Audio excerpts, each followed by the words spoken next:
रात गहरी हो चुकी थी। युद्ध भूमि पर हर ओर चिंता फैली थी, क्योंकि लक्ष्मण मूर्छित पड़े थे और उनके प्राणों की डोर धीरे धीरे कमजोर होती जा रही थी। एक ही आशा बची थी, संजीवनी बूटी, और उसे लाने के लिए निकल चुके थे हनुमान। आकाश को चीरते हुए, पर्वतों को पार करते हुए वे तेजी से हिमालय की ओर बढ़ रहे थे।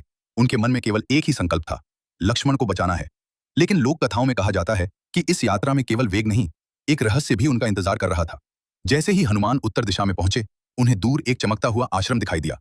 वहां दीप जल रहे थे, मंत्रों की ध्वनि आ रही थी और वातावरण में एक अद्भुत शांति थी। हनुमान कुछ क्षण के लिए रुके, क्योंकि इतनी रात में ऐसा आश्रम मिलना असामान्य था। वे वहां पहुंचे तो देखा एक वृद्ध ऋषि ध्यान में बैठे हैं। उनके चेहरे पर तेज था और आंखों में गहराई। ऋषि ने आंखें खोली और मुस्कुराकर कहा, आओ वत्स। हनुमान ने प्रणाम किया और जल्दी से बोले, मुझे देर नहीं करनी, मुझे संजीवनी बूटी लानी है। ऋषि ने शांत स्वर में कहा, तुम थके हुए हो, पहले जल पी लो। हनुमान कुछ पल के लिए रुके, क्योंकि उनका मन कह रहा था कि समय कम है। लेकिन ऋषि की वाणी में ऐसा आकर्षण था कि वे मना नहीं कर पाए। उन्होंने जल पिया और कुछ क्षण विश्राम किया। लेकिन जैसे ही वे उठने लगे, उनके मन में एक अजीब सी बेचैनी हुई, जैसे कुछ ठीक नहीं है। उन्होंने चारों ओर देखा और अचानक उन्हें एहसास हुआ कि इस आश्रम में एक भी पक्षी नहीं, एक भी हवा की सरसराहट नहीं। सब कुछ असामान्य रूप से स्थिर था।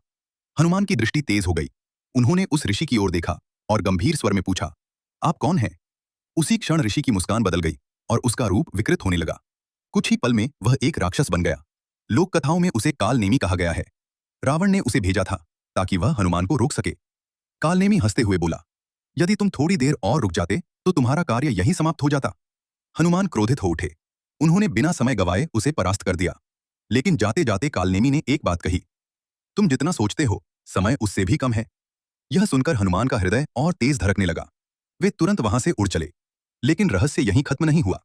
कहते हैं जैसे ही वे आगे बढ़े, उन्हें एक और अद्भुत दृश्य दिखाई दिया। एक छोटा सा सरोवर जिसमें एक मगरमच्छ था। जैसे ही हनुमान वहां पहुंचे, वह मगरमच्छ अचानक एक अप्सरा में बदल गया। उसने हनुमान को प्रणाम किया और कहा, आपने मुझे इस शाप से मुक्त किया। सावधान रहिए, हर मोड़ पर माया आपका मार्ग रोकेगी। यह सुनकर हनुमान समझ गए कि यह यात्रा केवल शक्ति की नहीं, बुद्धि की भी परीक्षा है। वे और तेज गति से उड़ने लगे और अंततः उस पर्वत तक पहुंचे जहां संजीवनी थी। लेकिन वहां भी एक समस्या थी। असंख्य औषधियां थीं और हर एक चमक रही थी। कौन सी सही है, यह पहचानना कठिन था। तब हनुमान ने बिना एक क्षण गवाए पूरा पर्वत ही उठा लिया और वापस चल पड़े। यही इस कथा का सबसे रहस्यमयी सत्य है कि जब कार्य धर्म का हो तो मार्ग में बाधाएं केवल बाहर नहीं आती, वे माया बनकर सामने आती हैं। कभी विश्राम के रूप में, कभी भ्रम के रूप में।